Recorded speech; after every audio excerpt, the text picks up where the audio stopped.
Yeah, like I said, this is really give it an opportunity for you to see the sorts of things that we include in our leadership programs.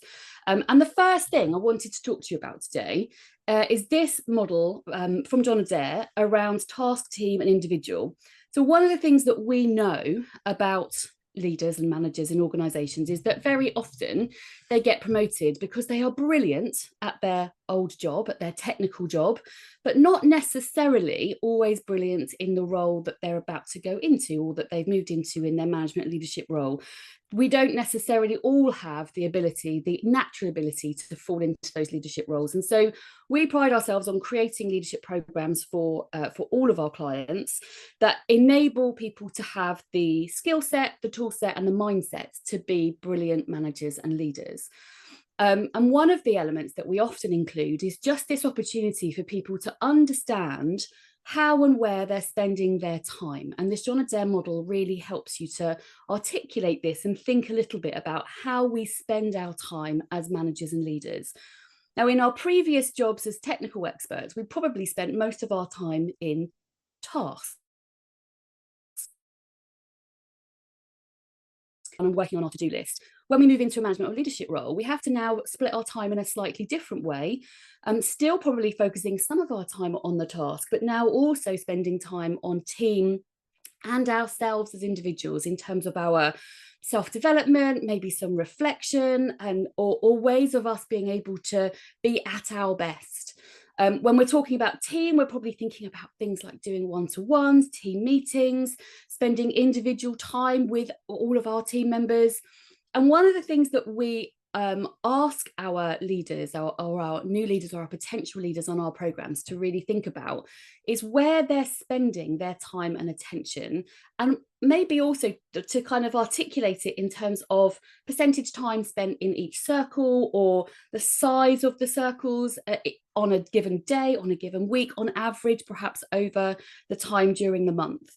And we're able then to get people to really start thinking intentionally about where they are now versus where they want to be as a leader.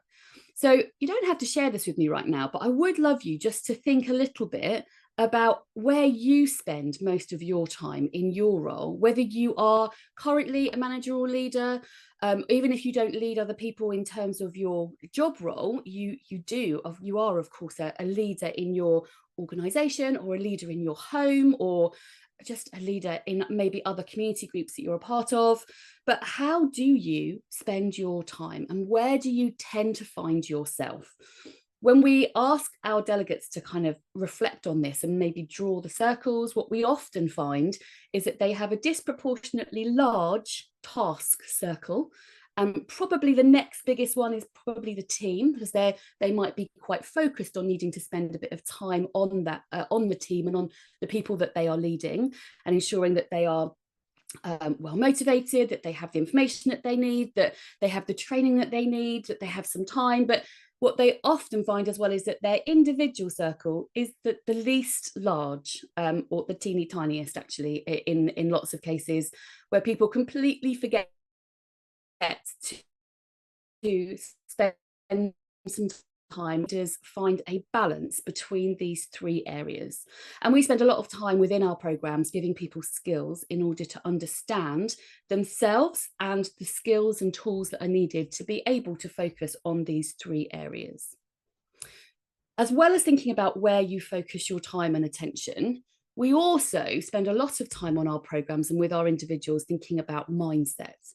And mindset's a really important element of how you operate as a leader or as a human being. And there's millions of leadership models, but this is one of our favorites. And we use this in lots of different contexts, actually.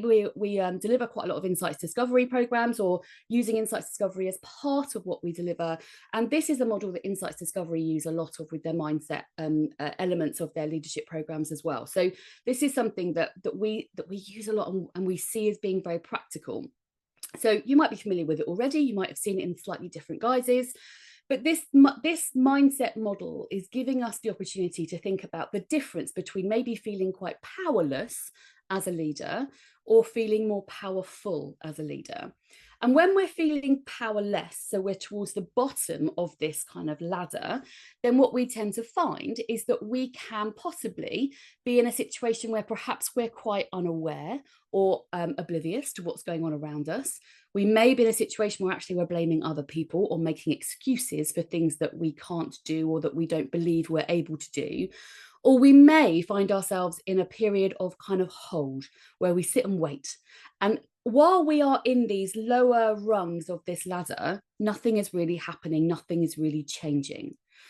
What we then find is if you can go above the midpoint, so we've got these numbered 1 going up to 8 here, if you can get above that midpoint and you can start to acknowledge the reality of what's actually going on, you can start to own your own role in this situation that you're in.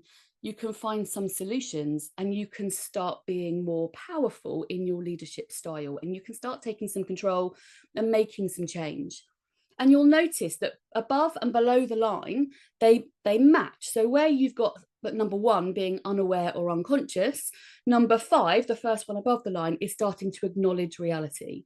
Where number 2 is about blaming other people, number 6 is about owning it and actually thinking, what's my role in this, rather than blaming other people. What's lovely about this model is that you can recognize yourself where you might be. You can also recognize other people in your team. And sometimes you can recognize it from their behavior, but sometimes you can also recognize it by their language. So we often find people who say, yeah, but I can't do that, although that's my manager's problem, or that my organization doesn't let me do that. So we can hear people blaming others or saying that they can't, making excuses, or creating a situation where actually they're not taking any level of control. And then what we encourage people to do is, with a mindset shift, but also with a language shift, to get above the line so that people are leading above the line. And we use this model quite a lot in all of our different modules as we go through programs to get people to really recognize the language that they're using and the approach that they might have. I'm just going to share a really super quick story about this model as well. There's many different examples that you can probably think of how it works, but a really good example for this model for me was during the COVID years, particularly at the very beginning of COVID. Now, as somebody who works as a self-employed freelance individual, I, at the very beginning of COVID, definitely recognised myself blaming others and making excuses for the work not being in my diary. And I also definitely went through a period of time where it was just a sit and wait and hope that things would get better.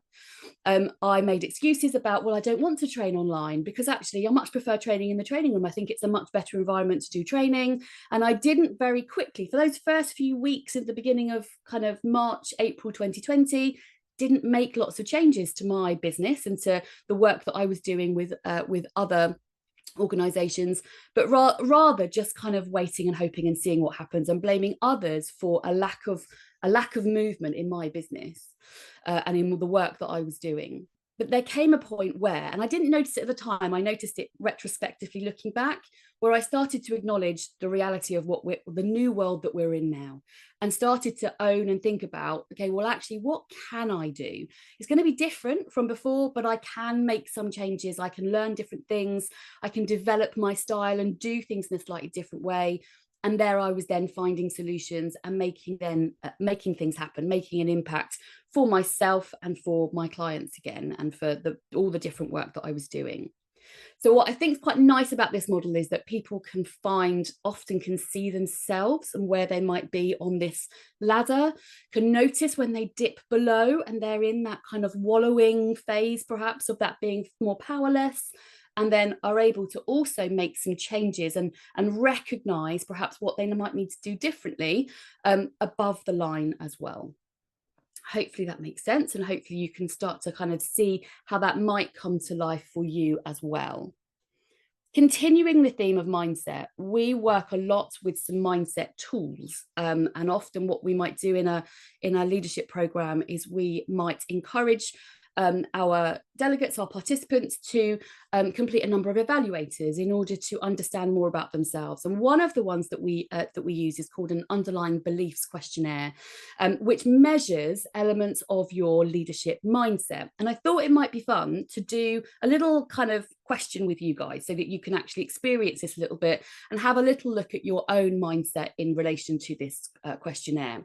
So we've just picked out question 1 from the questionnaire. There's 28 questions, I think, so there's plenty in it to kind of explore in different ways, but this being the first question, and I'd love you to kind of think about this for yourself. So the first question is simply, I believe that, and then there are 5 different options. The way this questionnaire works is you have 5 points to allocate to each question. So you could, as you see there, you've got 5 options. You could, if you agreed with all 5 options, you could give them 1 point each.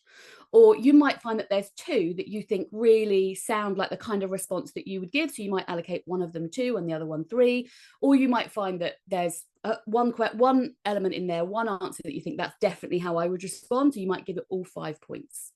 So in the chat function, if you can find it towards the bottom of your screen, what I'd love to see is your responses to this question.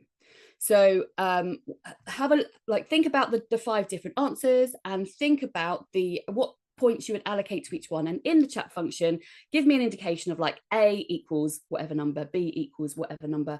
Put them in the chat for us so we can get a little flavour for where you would allocate your 5 points in this question. Steve's done an example there for you. Look, he's putting it in there. You can do them separately. You can probably put them all in the same one. It's up to you, however you do it. But have a think about this question. I believe that. And where would you allocate your 5 points? And pop your answers in the chat. Thank you, Steve. Great little example there. That's not actually how I would answer it, but I just thought I'd... Yeah, that's cool. That's fine. Okay, so B has allocated 1.2. Oh, 1.2. I did mine wrong. I'm doing it again. That's okay, no problem.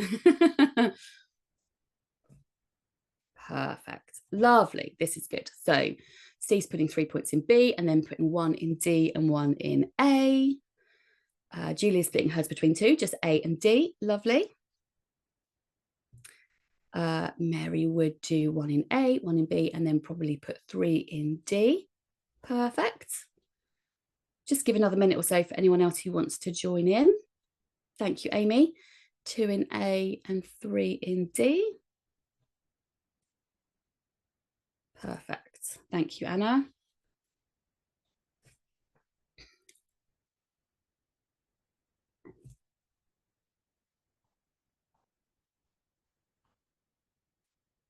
Brilliant. Okay, so this might be a tricky question with just giving you just this one question to look at here, but just based on reading these answers, what do you think this questionnaire, thank you, B, what do you think this questionnaire is trying to measure? And it might be tricky to kind of articulate it with just seeing this one question. When you see all 28 questions, you probably quite obviously see, but what's it trying to measure here, do you think? Any thoughts? I feel like it could be leadership style or, oh, sorry, I don't know if you can hear me. Maybe like leadership style or like mentoring, coaching sort of style, like how you would coach people, maybe. Yeah, potentially, absolutely, Steve. That's really good. So yeah, potentially leadership style. Go on, B. And possibly your level of flexibility in certain situations, maybe. Yeah, absolutely. Flexibility is definitely included. It's not the actual words that we've got in the model, which we'll see, and Steve's going to talk you through as well.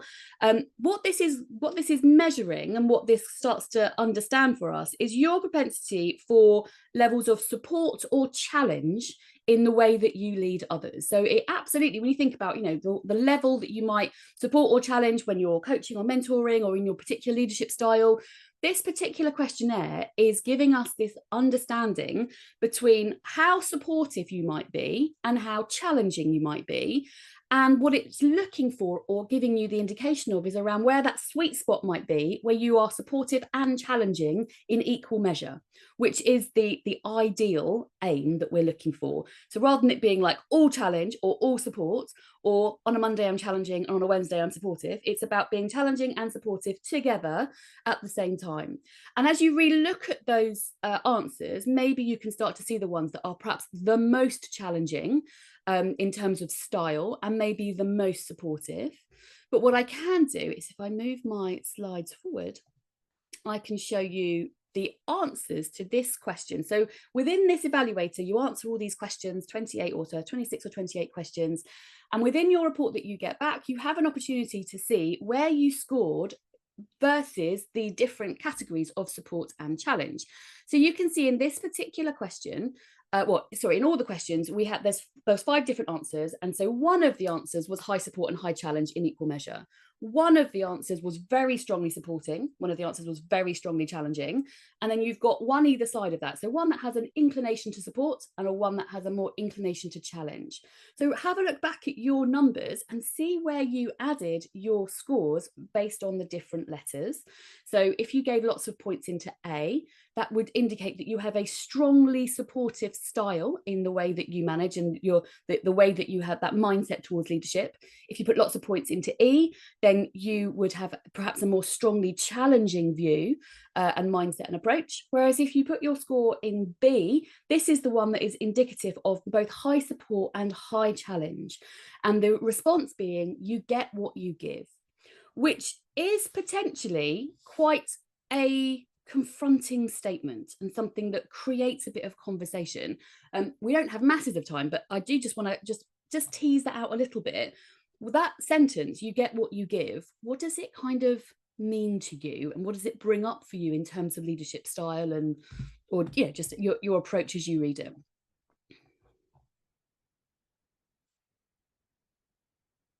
Any thoughts on what you get what you give kind of means? Or go on, Steve. I think I felt like that one was probably, out of all the comments, the one that you could interpret the most differently. Yeah. So I get a lot of feedback. I dropped a comment in, actually, my kids say almost the same thing as my team. It's like, you're quite challenging, Steve, but I see that as like support. So it's not challenging as in you're wrong, it's challenging actually as, have you thought of everything? Yeah. And then when it's successful, sometimes it's not, but then I also get comments like, I'm actually glad you did that, Steve. And it's similar to my kids. So, and I've got a wife who's an assistant head teacher as well. So we both probably have really similar, but I think that one, it can be quite ambiguous and open for interpretation more so out of any of the others. Yeah, absolutely. And what's really interesting about the questionnaire is that there's various questions that actually everyone kind of like, oh yeah, that's a really obvious answer, and others that give more kind of room for conversation, which is really interesting in our programs where we can kind of dissect them and look at them. But one of the things that's really important about you get what you give as a concept is this idea that actually, if you, for example, give clarity to someone, you are more likely to get clarity back. If you show and give respect to people, you are more likely to get respect back. If you treat somebody badly, you're more likely to get poor behavior back towards you. So this idea that actually what you put out into the universe is what you get back, and that this idea that in fact, if you can be highly challenging and highly supportive in both equal measure, you are also more likely to get really good quality, maybe productivity or engagement or response from your team members as well. That's enough from me for the moment. I'm going to hand over to Steve so that he can talk you through a little bit more about where this leads. Fabulous. Thank you, Nicola. Thank you, everyone, for putting your scores out. And it's a really interesting one, isn't it? Because, where does this go from here? We know that our mindset has a direct impact on our behavior. So the thoughts that we have, the mindset that we have, the attitude and the beliefs that we hold have a direct impact on our outward behavior and what other people see in us. And as Nick said, this high challenge and high support, the emphasis is on and.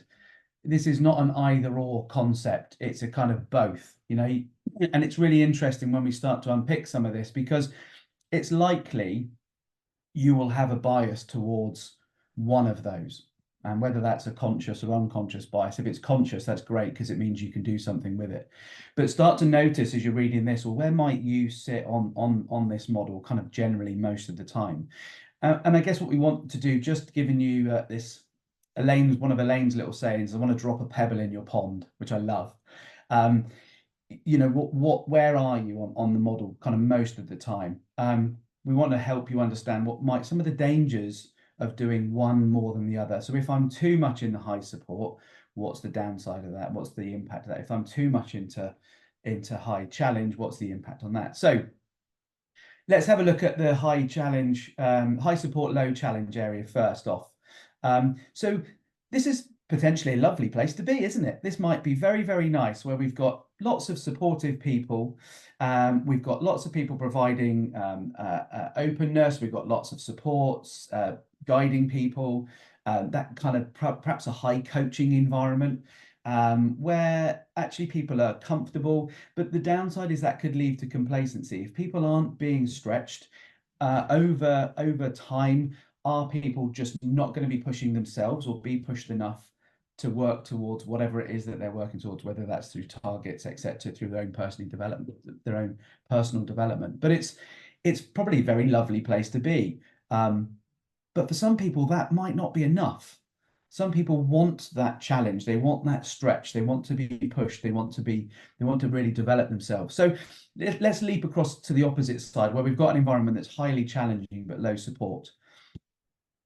What we've got here is actually probably a much more stressful environment, where people are ultimately chucked in and they'll either sink or swim. Now, you know, some people learn to swim, and that might be okay. Some people might learn to swim on their own accord, but they might pick up bad techniques on the way. So actually their swimming stroke is not as effective as it could be.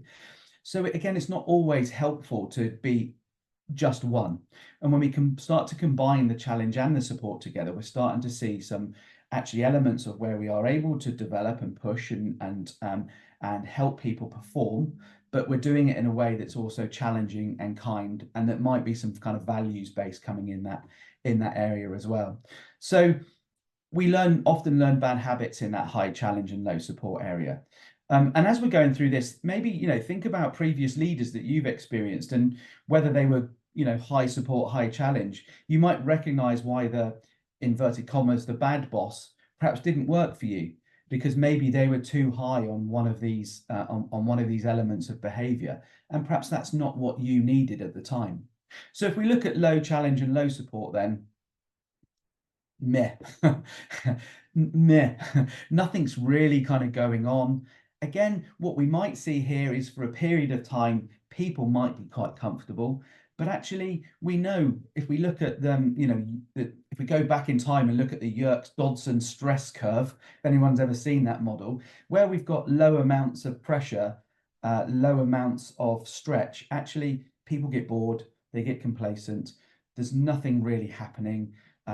There's no people aren't motivated to do anything. So performance is generally quite low, where we're not challenging people enough, but we're also not providing some support and some structure around some of that stuff as well.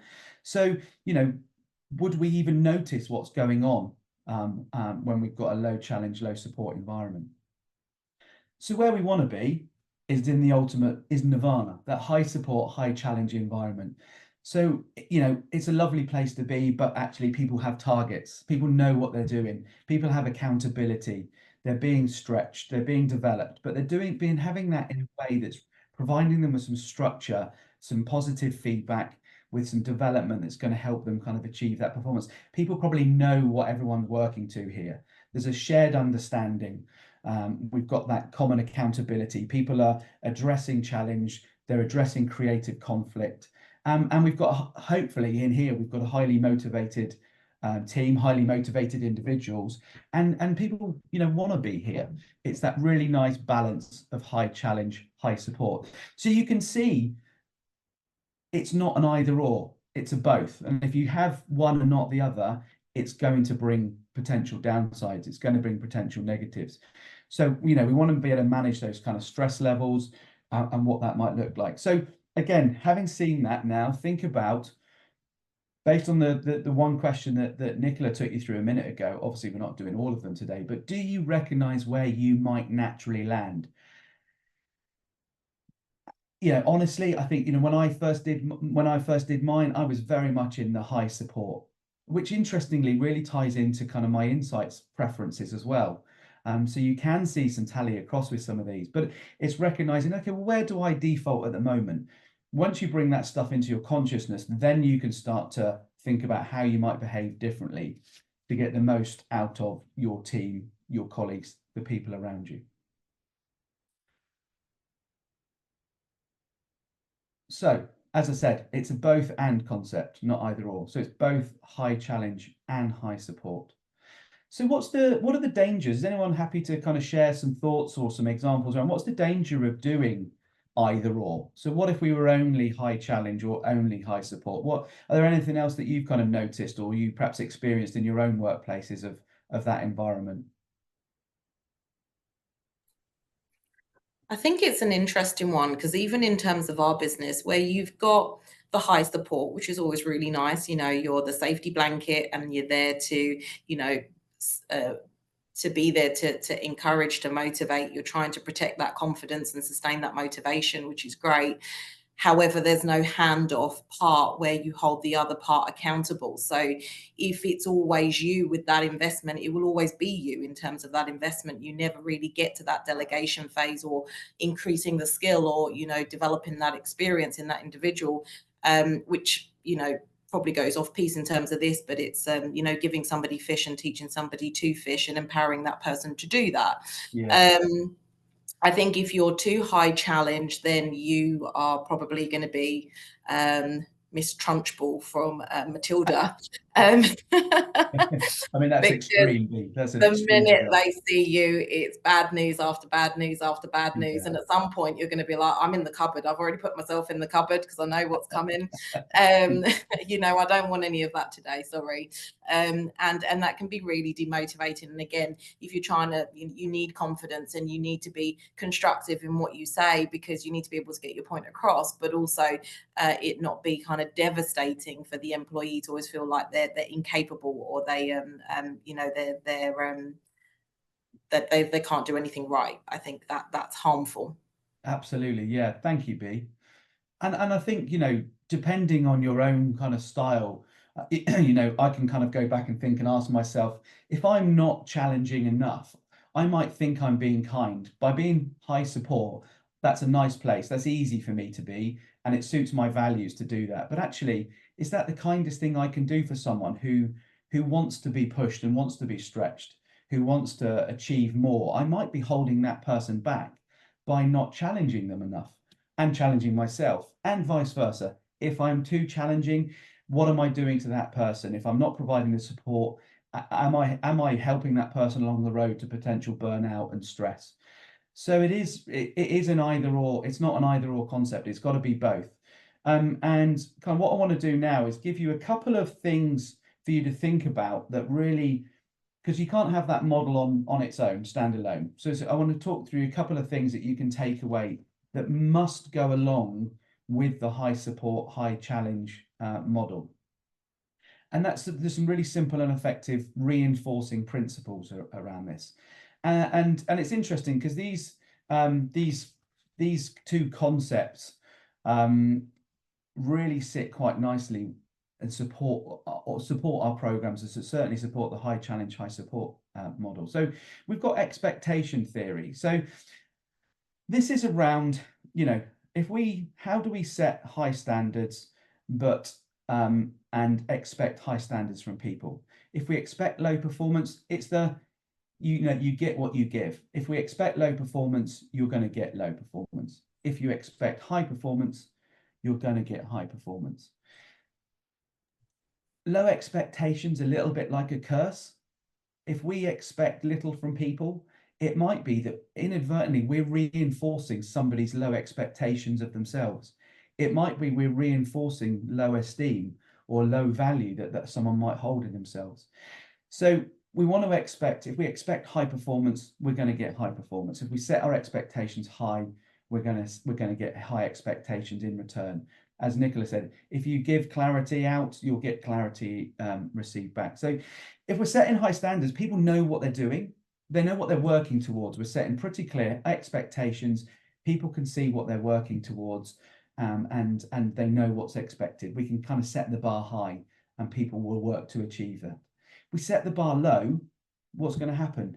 We're probably only going to get the minimum standard required. We're going to get that kind of malaise, that bare minimum, just come in to do what I need to do. But if we want to be able to stretch people, if we want that discretionary effort, if we want to engage people in the work that they're doing, we want to set those expectations high. It might only be 10 or 15% higher than where it is, but that's still better than nothing at all. Because we also want to be realistic with those expectations, don't we? We want to be able to catch people, and we want to be able to and set them realistic expectations, because what we don't want to do is then set people up to fail. But we want to be really specific around what those expectations are. And one of the words that we use a lot in our programs is better than specific, is explicit. Are we really explicit with our expectations? But to support that expectation, we also want to have that reinforcement theory. What is that? It's catching someone when they're doing something right, not only noticing when someone's doing something wrong. So often in organizations and in teams, leaders might focus on developing or giving feedback when perhaps something hasn't worked the way it was expected to, when something's gone wrong. But actually what we know, by providing that constructive, positive reinforcement when people are doing something well, and this is not just about praise. This is not just a one-off, weekly, monthly, one-to-one, well done, that was a great piece of work. This is catching someone doing something right constantly. This is an intentional, in the moment, recognizing when someone has gone above that expectation that you had, when someone has performed in a way whether you can recognize that real stretch that they might have developed in themselves. So we should be doing that all of the time. It's not just about doing it at appraisal time or review time. It should be a constant flow throughout our kind of leadership journey, that we set high expectation, that we support that, we set people up well, but then we catch them doing something right as they're doing that. Because if we don't, what's the danger? Why do they bother? That people will not respond to that. People will get frustrated that that extra effort, the things that they're doing, the stretch that they're putting for themselves is going unnoticed, unrewarded. They feel undervalued. They're not engaged in the work that they're doing. When people are disengaged, they switch off. Their performance drops. It affects the bottom line ultimately, doesn't it? When you've got people who aren't engaged in the work they're doing. So the expectation and reinforcement are two key component parts of the high challenge, high support model. But we also have to think about our attitude as well, and how that influences our behavior. And these are what we would kind of term these reinforcing principles. And it's that positive regard and genuineness. Now, it's really interesting because these are two absolute core attitudes and behaviors that exist in counseling, in therapy. So counselors, if they don't exist, if they don't have positive regard for their client, if they don't have a genuine approach with their client, the clients don't respond. So these attitudes sit really nicely in some quite other significant roles of work. But from a leadership context, what does that look like? That positive regard is being able to see others being the best that they absolutely can be, being the best version of themselves that they can be, and having that unwavering belief that we can see people being able to achieve their version of peak performance. Now, it might be that they can probably achieve more than they think they can, but is you as a leader having that positive regard and the respect for that person, that you believe that they can achieve that. If you can't see that, if you can't see that person being a better version of themselves, if you can't imagine your people being the best version of themselves, how are you going to challenge that belief that you have? Because that's something that you hold. And I guess that, the really kind of harsh question is, if you can't do that, should you be leading that person? If you can't see them being able to achieve high performance, you can't see them achieving the best that they possibly can, doing the best with what they've got. If you can't see that, if you don't believe that, should you be leading that person? should you be a leader at all? You know, those are harsh questions to ask yourself, but you know, we have to kind of think of it from that way sometimes. But along with that positive regard is that genuineness as well, expressing our feelings and telling the truth about reactions to people's behavior, being direct, open and honest. So, and this is also a bit about an authenticity, isn't it? You can do these things and we can still maintain a high challenge environment and a high support environment. This is not being overly woolly or overly nice. This is not being a dictator or leading through authority. This is about getting that combination of challenge, support, directness and honesty, building trust, allowing people to be vulnerable, recognizing that if people make mistakes, that we learn from those mistakes and we don't hold people to account for those. We don't drag people over the coals for those. So this is telling the truth about your reactions to behavior, to performance and performance. It's about being direct, open and honest with people and genuine around how something may have impacted you or impacted colleagues around that particular person. So those two attitudes have got to exist along with our expectations and our reinforcement in order to have a real high challenge, high support environment. So those are just a couple of things, more than a couple, a few things for you to think about, for you to kind of take away, little nuggets that we would delve into in a lot more detail in some of our programs to help leaders really understand where is their mindset at, where is their attitude, where are they strong on these things, and also then to kind of the key pieces. Okay, well, what do I do? You know, the so what factor, knowing where I am right now, what do I do with this stuff? And we would build, part of our programs is to build all of that and help those leader developers come away with some really clear action around what they're going to go do differently as a result of coming through some of these things. Before I hand back to Nicola, has anyone got any comments or questions or thoughts at this stage? Yes, it's interesting. I've moved across sectors from charity and caring, sharing into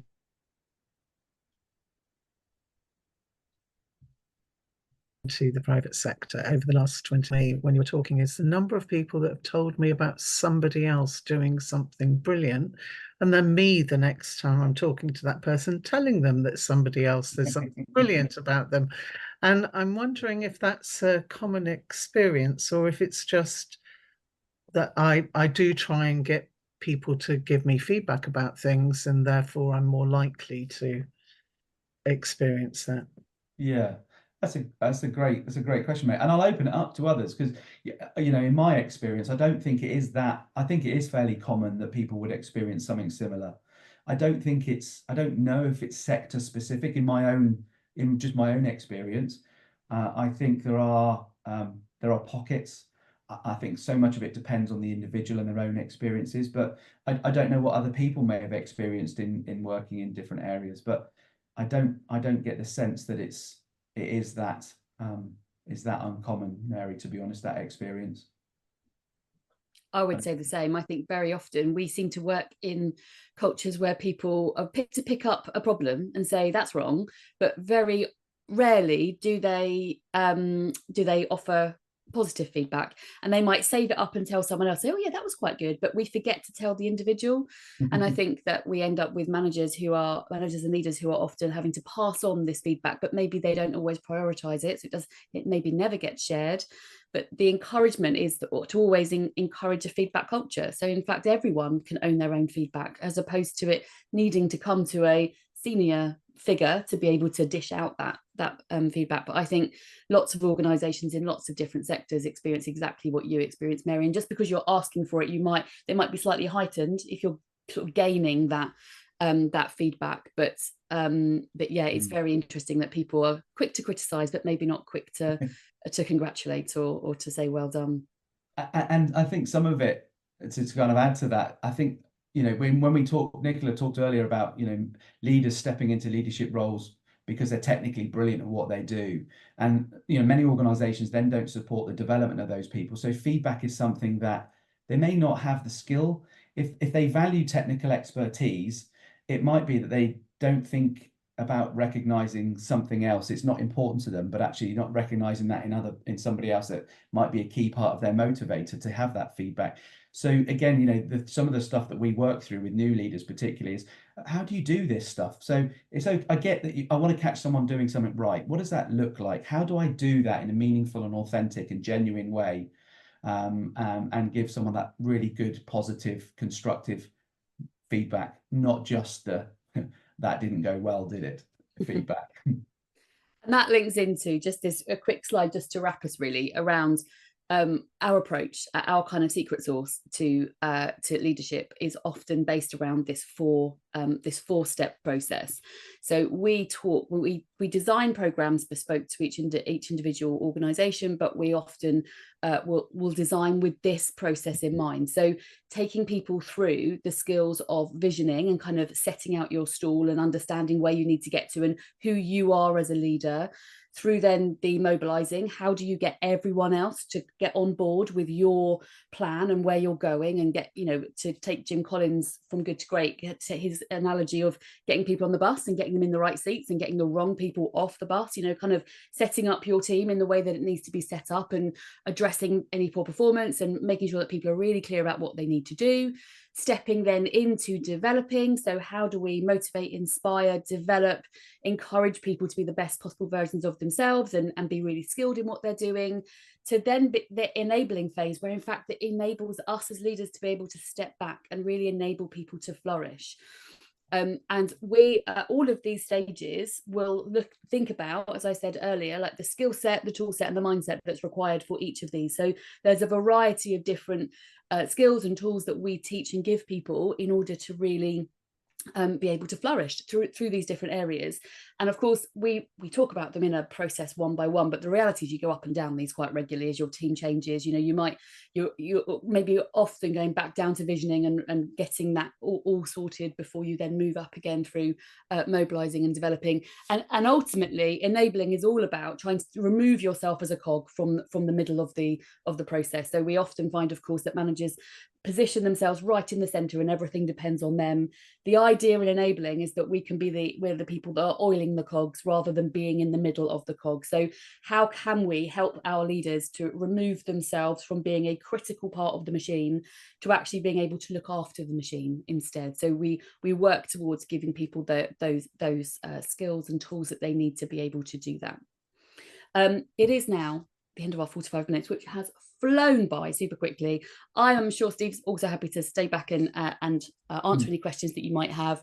But we did want to just give you this as well. If you are really interested in finding out more about that underlying beliefs questionnaire that I introduced to you to earlier, where we just looked at question number 1, then we have got a webinar offer on. And if you are interested in this, then you can contact Claire, who is on our call today as our digital producer, but she's obviously not on camera right now, but you have, I'm sure, got her contact details because she invited you to this session today, or you may have one of the rest of us details. You can contact any of us.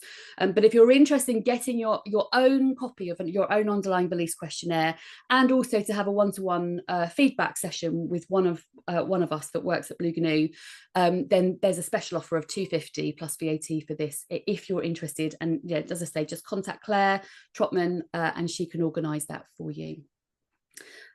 So really, it's just to say thank you. This is the QR code that takes you to our LinkedIn page. If you're not already following us, I know some of you are already following us because we met you at the Festival of Work a few weeks ago. But if you do want to follow us and find out more about how we do things, then this is a great place to start. And yeah, thank you so much for coming to the webinar today. I hope you found it interesting and useful. We'll hang around for any questions, but also recognise some of you might need to get off. So thank you so much.